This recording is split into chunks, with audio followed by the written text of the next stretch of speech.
Hello, it's Philip Taylor speaking from Richmond Green Chambers in London. This morning I'm looking at a book from LexisNexis, and this is an important book on immigration law and practice. It's called MACDONALD'S Immigration Law and Practice, now in a 9th edition, and it's been written by Ian A. MacDonald, Queen's Counsel, and Ronan, Toal. It's in 2 volumes, which we'll have a look at in a minute. They're there.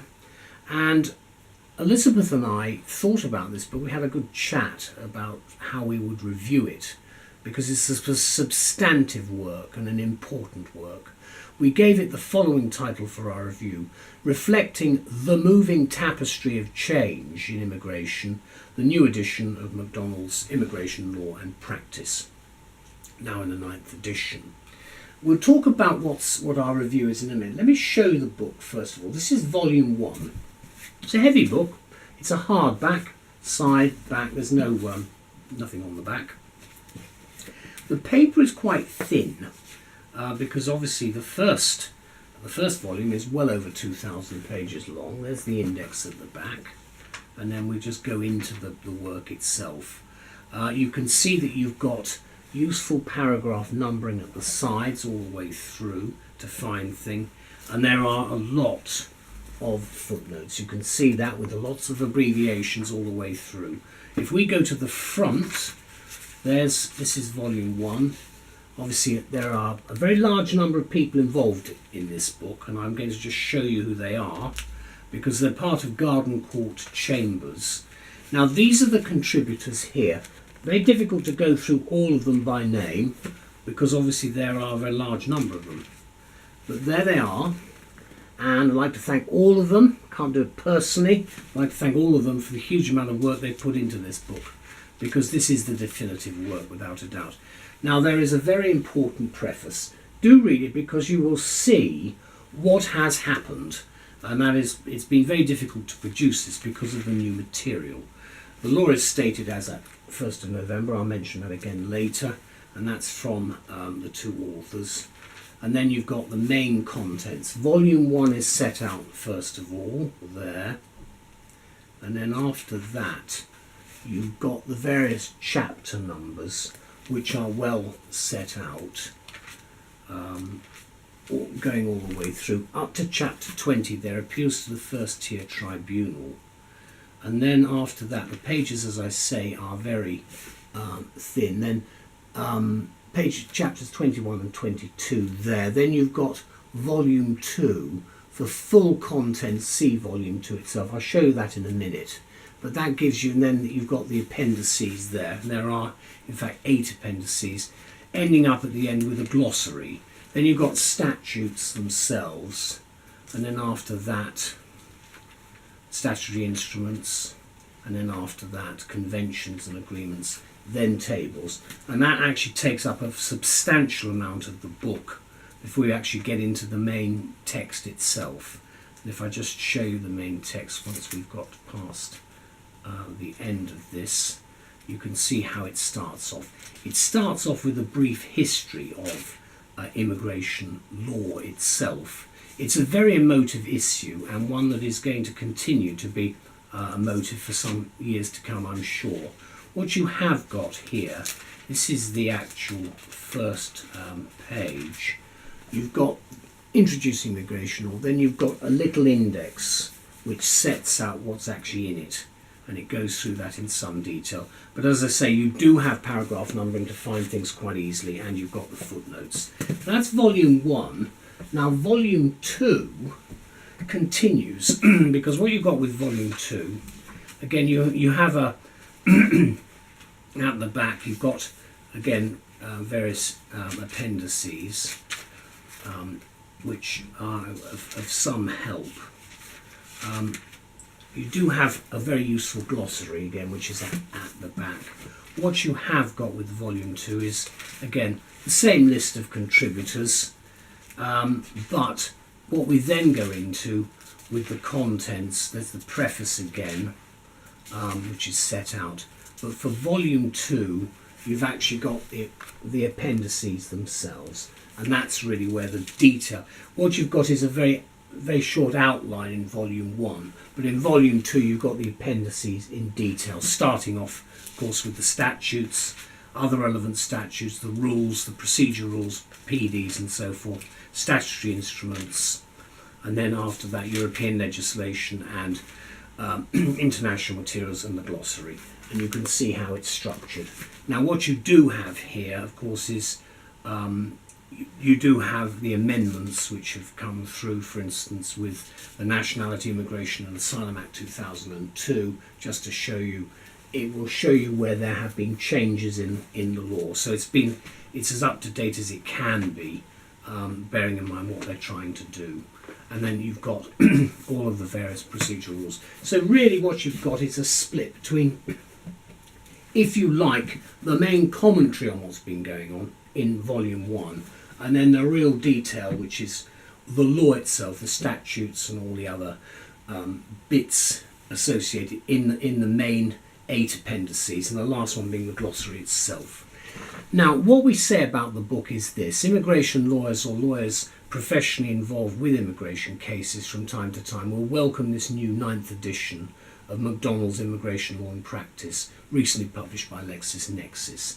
Within a legal landscape in which a prodigious amount of change has taken place since the last edition of 2010, the authors and their team of 39 expert contributors are to be congratulated on this new statement of the law, which is a substantive one on a difficult subject, especially bearing in mind the amount of new material that's had to be included. Immigration law, say the authors, quote, is a moving tapestry of change, which is why volume 1 of this edition had to be delayed until early 2015 to include the recent changes to the powers of removal and to the rights of appeal created by the Immigration Act 2014. I'm recording this in the spring of 2015, excuse me, prior to the general election. Of course, it's a motive issue. We do not know for the next 5 years what sort of parliament we're going to have at this stage and whether there will be big changes. There could well be many more changes, but the 9th edition is currently setting out the law as it is at the moment. And in the considered opinion of the authors, the Act, I just mentioned, it's the Immigration Act 2014, has accelerated the process of drawing ever more state and non-state actors into the apparatus of immigration control, to the evident disadvantage of migrants. As immigration law specialists, they express considerable disquiet over the new Act, which in their view adds to the information gathering, information sharing powers of the state. Another departure from previous editions of this work of reference is the separate section of Chapter 1, which deals with legal aid, now in notoriously short supply. Also examined are the new family and private life rules, and also Article 8 of the European Convention on Human Rights as it applies to immigration and asylum, which presents areas of confusion in view of the new Immigration Act 2014. We think that busy immigration lawyers will be bemused and no doubt in agreement with a comment by the authors in the preface on the dreadful lettering and numbering of the new family and private life rules. We have it on good authority that the lady in the Home Office who drafted the rules makes no admission whatsoever that she had anything to do with the lettering numbering. But whoever was responsible, it is one of the more examples. It is one more example of an ongoing process of making immigration law impossibly complex and impenetrable. So there you have it. It's much needed and a well-deserved swipe probably at unaccountable bureaucracy here. They won't answer back, of course. And no doubt as timely as the publication of the new edition. Perhaps, and this is a suggestion, the judiciary might be asked to extend their role by introducing some clarity of thought in the drafting of some of these future rules. I know that they have a fairly substantial input as it is, because in the final analysis they have to interpret everything, and it is certainly important, I think, that the senior judiciary have a pretty lead role in all of this. Let me conclude by saying that in the meantime, judges and lawyers, as well as immigration advisors, have long considered that MacDonald on Immigration, that's the accepted shorthand title, is their guide and friend in court, and that's what it is. I see it in court, and I know it's going to be there if I've got a particular problem I'm going to have to look at. It's an authoritative statement on immigration law which covers all areas with which the practitioner needs to be familiar, and is therefore in this new edition a must-have purchase for the well-stocked law library if you're involved in immigration practice and procedure. And the publication date, as I indicated earlier, is cited at the 1st of November. That's in the main work, although Volume 1 was actually published early in 2015, as explained above, to take account of some changes that have taken place. Let me just remind you again of the volumes. This is Volume 1, there it is. And when you get into the book itself, as I say, I was just trying to get the front page up again. That's introducing immigration law, and as I mentioned, the legal aid aspects are right at the end of that particular chapter, and it's reasonably easy to find because you've got the paragraph numbering there, and it's not that difficult to get your way through once you know it. Do take care with the pages though, because the actual pages, they're nice and tough, but they are quite thin. Just looking in the middle of it, there's the numbering again, chapter, then the paragraph numbering, and you do have a lot of footnotes all the way through.